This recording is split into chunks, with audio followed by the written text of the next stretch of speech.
Hello. मागच्या सिरीजमध्ये आपण हाँगकाँग एक्सप्लोअर केलं आणि जसं मी तुम्हाला सांगितलं होतं की हाँगकाँगवरूनच आम्ही साऊथ कोरियालासुद्धा जाणार आहोत. तर साऊथ कोरियाची माहिती आता आपण बघूया. हाँगकाँगवरूनच आम्ही साऊथ कोरियाला निघालो होतो. आमच्यासोबत ज्या 2 फॅमिलीज होत्या त्या परत भारताकडे रवाना झाल्या आणि आम्ही साऊथ कोरियाकडे रवाना झालो होतो. हाँगकाँग इंटरनॅशनल एअरपोर्ट तसं खूप ह्यूज आहे. टर्मिनल 1 पासून ते जे पुढचे आहेत साधारण 200च्या पुढचे जे गेट्स आहेत, जिथे साऊथ कोरिया किंवा नॉर्थ एशियाच्या फ्लाईट्स फ्लाय करतात, तर तिथे जाण्यासाठी आपल्याला एक 20-1 मिनिटाचा वॉक आहे आणि तो तितका कन्व्हिनियंटसुद्धा नाही. त्यामुळे इथे APM म्हणजे ऑटोमॅटेड पीपल मूव्हर किंवा त्याला ड्रायव्हरलेस ट्रेन सिस्टीमसुद्धा म्हणतात, ही डिझाईन केली गेलेली आहे. ही तुमचा बराचसा वेळ आणि मेहनतसुद्धा वाचवते असं म्हणता येईल आपल्याला. या ट्रेनने आम्ही आमच्या गेटवर पोहोचण्यासाठी आम्हाला साधारण 5 मिनटं लागले फक्त. 5 मिनटामध्ये आम्ही आमच्या मेन गेटवर आलेलो होतो. सोल सिटीला आम्ही जाणार होतो. इंचिऑन इंटरनॅशनल एअरपोर्टसाठी आम्ही जेजू एअरलाईन्स बुक केली होती. आमच्या एअरलाईनचं नाव होतं जेजू एअरलाईन्स. बऱ्यापैकी कन्व्हिनियंट होती. याचं तिकीट म्हणाल ना, समजा आता हे सीझन वाईज आणि तिथे कुठला आहे सुरू फेस्टिवल म्हणा किंवा तिथला तो ट्रॅव्हलिंगचा पीक पिरियड त्याच्यावर डिपेंड असतं. तरीही साधारण 3 ते 4 महिने आधी जर तुम्ही तिकीटं बुक केली ना, तर तुम्हाला बऱ्यापैकी स्वस्त पडतात. जितकं तुम्ही अगदी ट्रॅव्हल डेटच्या अलीकडे बुक कराल साधारण महिनाभर आधी 15 दिवस आधी, तर तुम्हाला ते तितके कॉस्टली पडतात. त्यामुळे तुम्ही त्या ह्याच्यावर करा. साधारण 4 तासात आम्ही सोल पोचलो होतो. इथून आम्हाला जिथे जायचं होतं म्हणजे जिथे आम्ही आमचं हॉटेल बुक केलं होतं, तर ते होतं म्योंगडॉंग. त्या एरियाचं नाव होतं म्योंगडॉंग आणि ते सोलमधलं मध्यवर्ती ठिकाण आहे, जिथून बरेचसे ॲट्रॅक्शन जवळ आहेत आणि तिथून ज्या ट्रेन्स वगैरे आहे, पब्लिक ट्रान्सपोर्ट आहे, कन्व्हिनियंट आहे. तिथे जाण्यासाठी समजा 3 मार्ग आहेत. एक म्हणजे ट्रेन, तो चीपर आहे, पण बऱ्यापैकी आपल्याकडे लगेज असल्यामुळे तो तितका कन्व्हिनियंट नाही. दुसरं आहे की ते टॅक्सी खूप जास्त कॉस्टली असते, त्यामुळे तोसुद्धा कन्व्हिनियंट नाही. मधला एक मार्ग होता, तो होता बसचा. त्याची तिकीट आम्ही तिथे घेतले. आम्ही करन्सी कन्वर्ट करून आणली होती. कोरियाचं जी करन्सी आहे ती वोन आहे. त्याच्याबद्दल सगळी माहिती मी तुम्हाला पुढे देईनच. इथेच तुम्ही तुमचं करन्सी पण एक्सचेंज करून घेऊ शकतात किंवा तुम्हाला जे काही सिम वगैरे हवे असतील ते सुद्धा तुम्ही इथे एअरपोर्टवर घेऊ शकतात. बसचं जे आपल्याला स्टॉप आहे तो इमिजिएट आपल्या एअरपोर्टच्या बाहेरच आहेत. वेगवेगळ्या भागांमध्ये जाण्यासाठी वेगळे स्टॉप, त्यांचे नंबर्स वगैरे दिलेले आहेत. त्यानुसार आम्ही तिथे गेलो. इथे सगळीकडे आपल्याला वाटतं की कोरियन लँग्वेजमध्येच लिहिलेलं आहे, पण इंग्लिशमध्ये पण आहे. लिमोसिन बस या अशा बस सेवेचं नाव आहे आणि ही खूप कम्फर्टेबल आहे आणि कन्व्हिनियंटसुद्धा आहे. एअरपोर्टपासून म्योंगडॉंगला जाण्यासाठीचा वेळ साधारण 1 ते 1.5 तास असणार होता. थोडक्यात मी तुम्हाला इथे लागणारे डॉक्युमेंट्स सांगितले आहेत. मी डिस्क्रिप्शन बॉक्समध्ये सुद्धा टाकून ठेवेल. तसं तुम्ही बघताय बसचा नंबर वगैरे बाहेर मेन्शन असतो. तुम्हाला जेव्हा तिकीट मिळतं त्याच वेळेला तुम्हाला ते बसचा नंबरसुद्धा दिलेला असतो. त्यामुळे तुम्हाला फार शोधाशोध करायची गरज पडत नाही. स्टाफ खूप हेल्पफुल आहे. आणि अशा पद्धतीने आम्ही आमच्या म्योंगडॉंगकडे रवाना झालो होतो.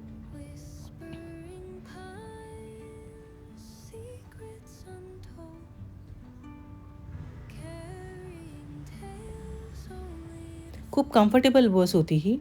सीट पण फार कम्फर्टेबल होते. आणि मग आम्ही आमच्या हॉटेलमध्ये पोचलो. इथे सेल्फ चेक इनची सिस्टम आहे जी तुम्ही बघताय.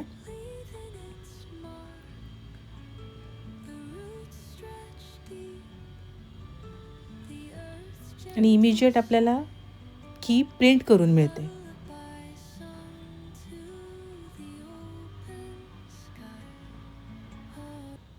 तर अशा पद्धतीने आम्ही साऊथ कोरियाला पोचलो आहोत.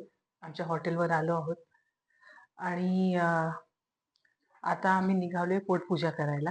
सकाळचं काही खाण्यात आलं नव्हतं, त्यामुळे आता इथे जवळच एक इंडियन रेस्टॉरंट आहे, गोरखा म्हणून. तिथे आम्ही जातोय. पाहूया तिथे कसं आहे टेस्ट वगैरे काय. लोकेशन अगदी जवळच दाखवतंय. हां, आणि साऊथ कोरियामध्ये गुगल मॅप्स वर्क करत नाही. तुम्ही त्यासाठी नॅव्हर ॲप किंवा काकाओ किंवा रोम टू रिओ हे अशा 3 प्रकारचे ॲप डाउनलोड करून ठेवा. एअरपोर्टवरून आमच्या हॉटेलला म्हणजे स्काय पार्क हॉटेलला यायसाठी आम्हाला जवळपास 1 ते 1.5 तास गेला आणि इथला एअरपोर्ट टू हॉटेल हा प्रवास अगदीच व्यवस्थित लिमोझिन बसमुळे झाला. एअरपोर्टच्या अगदी बाहेरच तुम्हाला लिमोझिन बस मिळेल आणि त्यामुळे प्रवास हा कम्फर्टेबल होतो. एअरपोर्ट एक्सप्रेस वे आहे, त्यामुळे रस्ते अगदी सुंदर आहेत. साऊथ कोरियाचं वैशिष्ट्य म्हणजे इथे लेफ्ट हँड ड्राईव्ह आहे, त्यामुळे ड्रायव्हर तुम्हाला लेफ्ट साईडला बसलेला दिसेल. आणि एअरपोर्ट पासून आमच्या हॉटेलपर्यंत यायला आम्हाला 17,000 वोंग पर हेड खर्च आला आणि लाडूचं तिकीट जे आहे ते चाइल्ड मध्ये येतं, त्यामुळे त्याला 12,000 वोंग खर्च आलेला आहे. तर हे आहे म्योंगडोंग स्ट्रीट. आमचं हॉटेलसुद्धा इथेच आहे म्योंगडोंग स्ट्रीटवर. खूप कलरफुल आणि व्हायब्रंट स्ट्रीट आहे ही. जसं आपल्या इंडियामध्ये मार्केट प्लेस आहे तसंच. जसं तुम्ही बघताय मँगो बिझी आणि ऑलिव्ह यंग इथले फेमस प्रोडक्ट्स आहे स्किन केअरसाठी. इथे स्ट्रीट फूडच्या गाड्या खूप असतात. अर्थात त्या नॉन व्हेजिटेरियन आहेत. व्हेजिटेरियन ऑप्शन फार कमी आहेत, जसं की आईस्क्रीम किंवा फ्रूट्स असं असतं. त्यामुळे तुम्ही जैन किंवा व्हेजिटेरियन असाल तर स्ट्रीट फूड शक्यतो अवॉइड करा. थोडंसं चौकशी करून मगच घ्या. आणि इथे एक अशी पद्धत आहे ना की डायरेक्ट पैसे हातात घेत नाहीत. त्यांच्याकडे एक डब्बा किंवा एक छोटीशी बकेट त्यांनी ठेवलेली असते काउंटरवर. तर त्याच्यामध्ये ते पैसे आपण ड्रॉप करायचे. चेंज वगैरे पण ते आपल्याला तसंच देतात. हातात पैसे देणं बऱ्याचशा जे ठेले आहेत किंवा जे काही काउंटर्स आहेत, स्टॉल्स आहेत, तिथे ते रूढ मानलं जातं. त्यामुळे तिथे जाताना आपण त्यांच्या ज्या पद्धती आहेत त्यानुसार जर वागलं तर जास्त चांगलं. बरेच जण म्हणतात की इथे रेसिझम फेस करावा लागतो इंडियन्सला. तर बघूया आम्हाला असं काही अनुभव येतो का. पण मला तरी नाही वाटत, कारण लोक खूप खूप फ्रेंडली आहेत, फार चांगली आहेत. बऱ्याचशा ठिकाणी आपल्यावर सुद्धा असतं की आपण कोणाशी कसं वागतो. अर्थात हा ज्याचा त्याचा व्ह्यू झाला, ज्याचं त्याचं ओपिनियन झालं जे पण आहे. पण मला तरी असं वाटतं की आपण योग्य पद्धतीने त्यांच्या देशाचा, त्यांच्या चालीरीतीचा सन्मान करा. आपल्याला असं काही वाईट अनुभव येणार नाही. भारतीयांची सगळ्यात वाईट सवय म्हणजे दिलेली वेळ न पाळणे. एशियन कंट्रीजमध्ये वेळेला अतिशय महत्त्व आहे, ती आपण पाळली पाहिजे. हे तुम्ही बघताय बर्न मार्शमेलो आईस्क्रीम. हे कोरियामध्ये फेमस आहे. हा बनाना फ्लेवर आहे आणि चॉकलेट फ्लेवरसुद्धा आहे. ह्या 2 फ्लेवर आहेत त्याच्यामध्ये.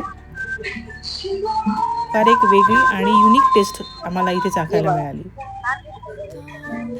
लहान मुलांशी हे लोक फार आणि फार प्रेमाने वागतात.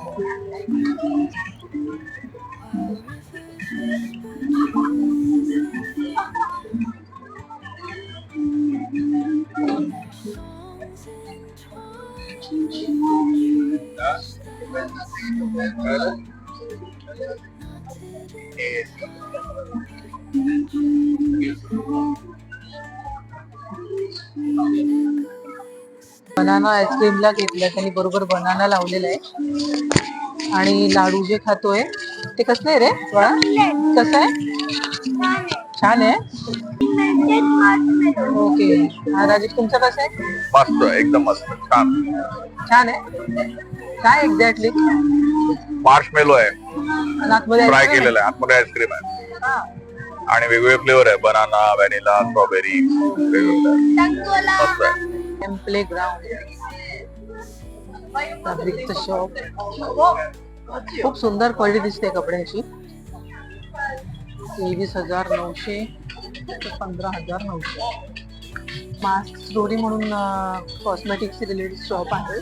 त्याच्यामध्ये डॉक्टर जाटचे पण प्रोडक्ट मिळतात, जे खूप फेमस आहे तिथे कोरियामध्ये.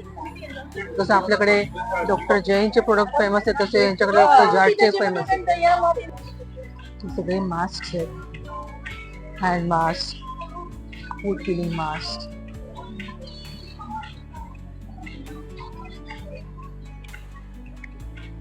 जवळच ऑलमास्ट स्टोरी नावाची शॉप आहे. इथे सगळ्या प्रकारचे हायड्रेटिंग मास्क आणि कॉस्मेटिक्स, परफ्युम्स वगैरे सगळं काही मिळतं. खूप छान छान कलेक्शन्स आहे चांगल्या कंपनीचे इथे. आणि सगळ्यात महत्त्वाचं म्हणजे जर तुम्ही फॉरेन नॅशनल्स असाल तर तुमचा पासपोर्ट इथे दाखवावा लागतो आणि ते इमिजिएट सगळे जे टॅक्सची अमाऊंट आहे ती तुम्हाला परत करतात. तर हे असं भरपूर शॉपिंग मी केलेलं आहे माझ्यासाठी, माझ्या आवडीचं. हे टॅक्स रिफंड तर देतातच, पण त्याबरोबर 30,000च्या वरती तुमची खरेदी असेल ना, 30,000 वोनच्या वरती तुमची खरेदी असेल ना, तर हे काही सॅम्पल प्रोडक्ट आहेत ना, हे पण तुम्हाला देतात. मला मिळालंय टोन अप, सनब्लॉक, सनफ्लुइड. हे शॉप ऑलमार्क स्टोरी शॉप आहे, म्योंगडोंग स्ट्रीटवर.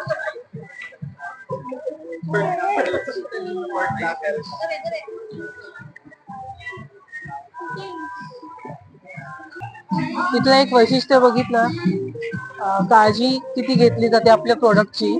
आपण कधी पण कुठल्या कपड्याला हाताला लावताना असं डायरेक्ट पकडतो, आपल्या हाताचे डाग किंवा धूळ लागू शकते, म्हणून त्यांनी हे बघा प्रत्येक शर्टला असं प्लास्टिकने कव्हर केलेलं आहे, जेणेकरून शर्ट किंवा जे काही कपडा आहे तो खराब होणार नाही. आणि काही क्यूट क्यूटचे बघा सोविनियर्स मिळत आहेत, किचन्स आहेत, मॅग्नेट्स आहेत. सगळं काही एकाच स्ट्रीटवर आहे, स्ट्रीट फूड पासून कॉस्मेटिक पर्यंत. आम्ही ज्या गुरखा रेस्टॉरंटला जेवलो ना, त्याच्या शेजारी सुपर पेट म्हणून हे पेटचं डिपार्टमेंटल स्टोअर आहे. आणि इथे खूप असे क्यूट क्यूट डॉगसाठी आणि कॅटसाठी कपडे आहेत, खेळणी आहेत, कॅट आणि कॅप्स आहेत. हे बघा, ते बघा सुंदर सुंदर दिसत आहे ते बघा.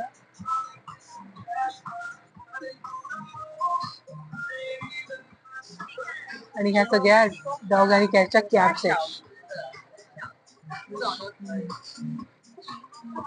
हे त्यांचे टॉयज.